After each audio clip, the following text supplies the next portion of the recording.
in 2010 by the Female Hip Hop Awards for her work as a rap artist, humanitarian, and her work in Trouble the Water. Now, I had the pleasure of meeting Kim at a National Student Leaders Conference in New Orleans last fall.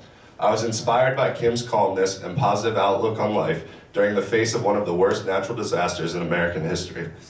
Kim's courage and desire to protect her family above all else is truly remarkable. When the world around her was tumbling down, Kim still believed she was blessed and that God would show her the way. I hope you all take a moment today to take Kim's message to heart and bring it back to your fraternities, sororities, and RSOs when you go back to your everyday life today. With all that being said, let's give a warm University of Delaware welcome to Kimberly Rivers Roberts.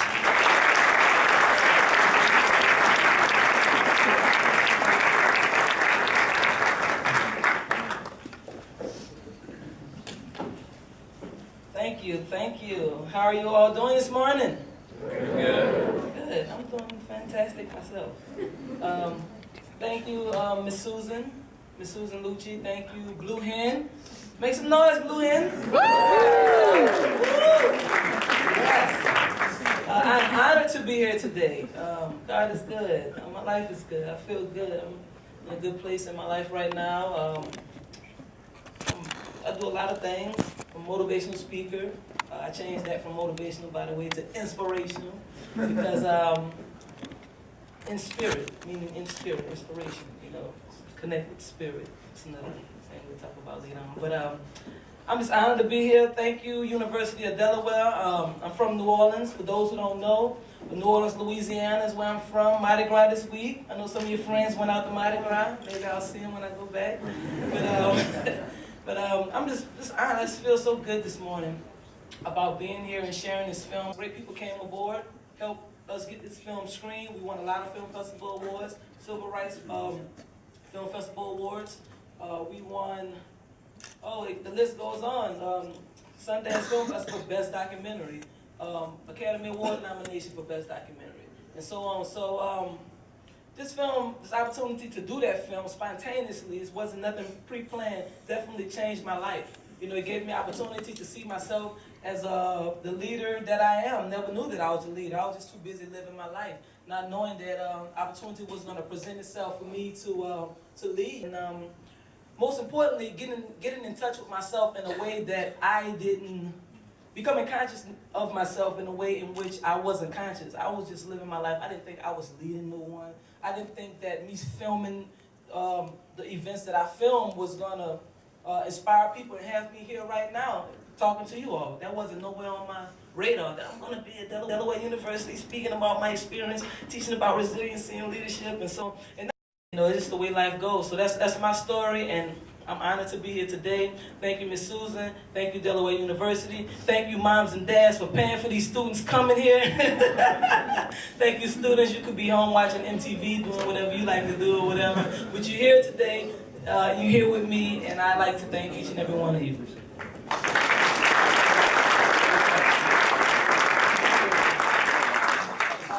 Briefly, before I go into the film, basically what we're going to be doing today, we're going to be showing clippings of the film. And I don't know for sure. How many people saw the film already? Few people? What? That's okay. Y'all go see it today.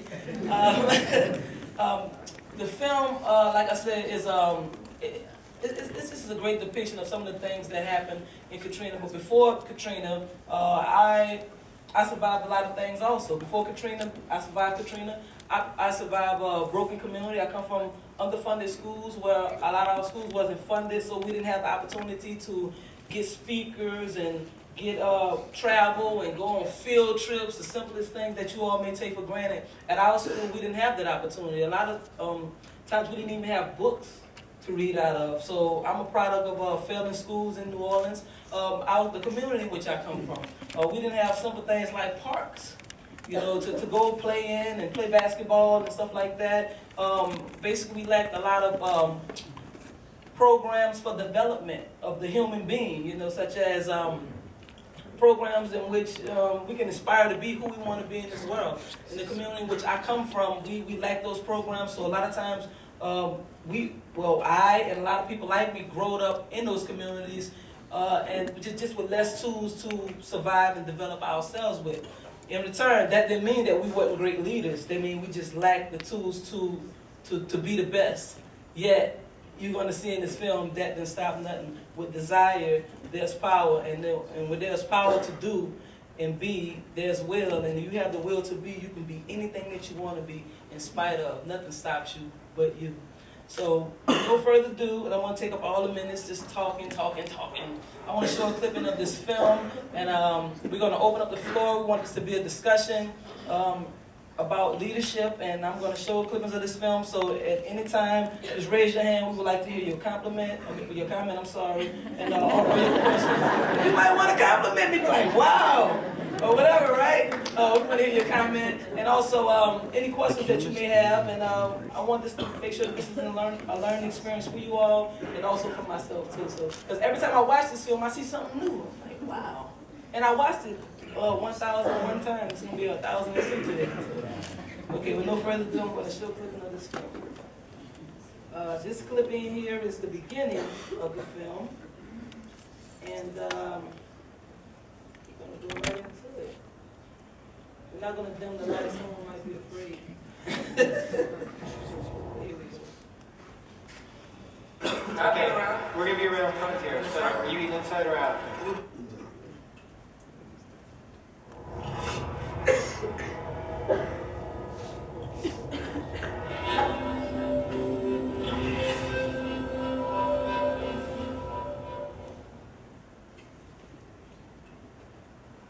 About 300,000 people displaced by Katrina have been scattered to at least a dozen states. Surviving Katrina was one thing.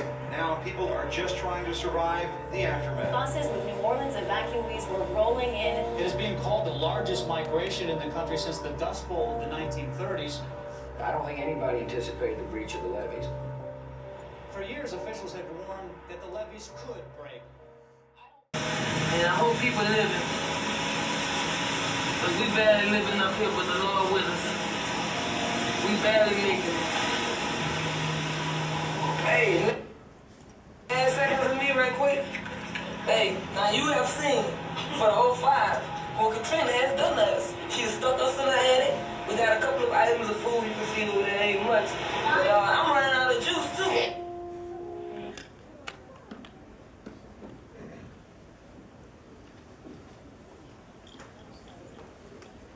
It's kind of strong. I know it's quite strong. The content of the film is very strong. But you know what I say? What an extraordinary journey. Some people don't experience much and live to see like 80 and 90 years old. For me, I say, what an extraordinary journey that I survived, me and thousands of others survived this in our living experience. Without a doubt, survived this. They say it was the hurricane for the history books. That means something. If you survived the hurricane for the history books, you survived something. You really survived something. You didn't pat the blank. You didn't tap out. You didn't tap out. You didn't drown. That means something. Look at Brother Larry Sims. Brother Larry Sims floated in on a punching bag. Punching bag from Mobile, Alabama. Where that popped up at? Anyway, it popped up. He floated in. And the question that I asked Larry, I say, who else out there? Larry said, it's just me by myself. I said, ain't nobody out there? Y'all heard him, huh? Y'all heard me ask him? I said, who out there? He said, nobody, just me by myself. That meant Brother Larry wasn't scared. That's what that meant. That meant Brother Larry stepped up to the plate. That meant Brother Larry answered the call. The phone rang. Oh, the phone lines is down, not the phone. The phone rang in his heart then, in his mind. He answered, hello? Larry Sims, we'll dispatch you. We need you to go out, save some people. I said, but I ain't. All right, I'm going to go. And he said the punching bag came floating to him. He didn't go out and say, oh, I got to find something to float on. No, he just went. And he said, that's what he said to me. He testified his own testimony. I'm in the attic, like, I'm just happy to see somebody came through. To see if we was all right. So, my question to you, students, is, will you answer the call? Will you answer the call? If somebody calls you on your phone, or if your heart calls you and say, we should do this. We should go do this. We should go try something different. We should try something new. We should explore. We should go live our life. Because as you can see, Brother Larry didn't need the green light. Some of us is at the light just waiting, waiting. And when they give me the green light, I'm going to go. But he didn't need no green light. He didn't need no one to tell him to go out and help people. Not even the federal government wasn't even there. The government was not there. All the big ships they deploy and they can get, and Godspeed get to you in Godspeed. Pay our taxes to make sure they have our backs. It's a magnificent country. I live here, I love it. Yeah, I've been to other places. We got it going on, trust me.